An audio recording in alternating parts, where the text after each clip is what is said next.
I'm very happy to say that as we had asked, which I had written to him earlier on, saying that either it should be in the exempt or the lowest category, and that's what it is. In fact, certain things are even going to be cheaper than what they are now.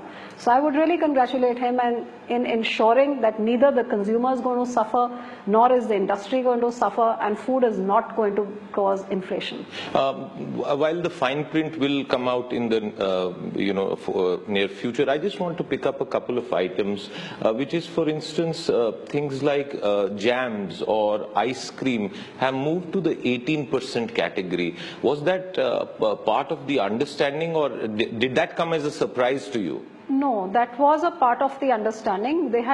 Everything was being categorized by something which is used by the poor man or the common man, and something which is used by somebody who is a little bit more upper middle class. Because at the end of the day, the current taxes were 4 to 6%. Now, if everything's going to get rationalized into 5%, at the end of the day, we do not want the tax collections going down. So we had to categorize certain foods.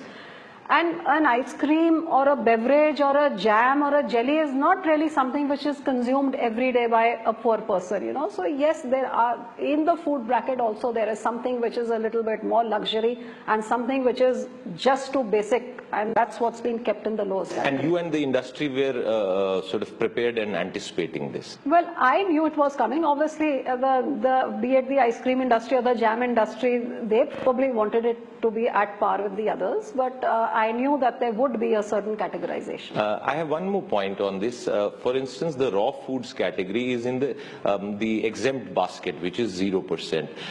The state of Punjab, Mrs. Badal, and coincidentally, I'm asking you this question, you are in the union government, of course, had a 5% VAT levy on that. What happens now? Is it right to assume that states like Punjab or others have now ceded the right to tax at that rate for raw foods, and therefore there will be a lesser burden there?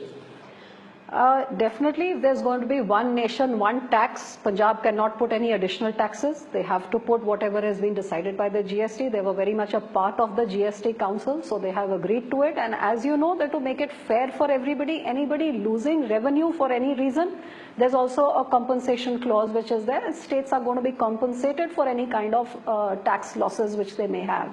So that's between the finance minister of Punjab to take it up with the GST Council, and I hope they do the best for their state. 100% FDI in food processing. As I was telling you, that in our assessment of the 1100 days performance of Prime Minister Narendra Modi's government, there are a slew of reforms that have been done. Apart from GST 4 or 5 others, and within that basket, Mrs. Badal, the FDI liberalization has scored very highly with foreign investors. For your specific sector, there is a slight doubt about whether the 100% FDI in food retail has actually yielded results on the ground. Is it work in progress, or are there certain difficulties that have come in the way which are not allowing that visible manifestation of this reform to be seen? Well, I think let's go by figures alone. And the figures prove that ever since this reform was announced last year, which as soon as I wrote to the Prime Minister, I congratulate him for accepting it immediately, realizing how it can transform the lives of not just the consumers, but even the farmers, and actually address a whole load of issues, be it employment, be it farmer income, or be it inflation and consumers getting good, healthy, hygienic food at reasonable prices. He accepted it at once and decided to allow 100% FDI in multi-brand retail of food which is manufactured and grown in India. And you will see that from June onwards, when this policy was announced, there has already been a 40% increase in FDI for the food processing sector from last year to this year. The year has just started.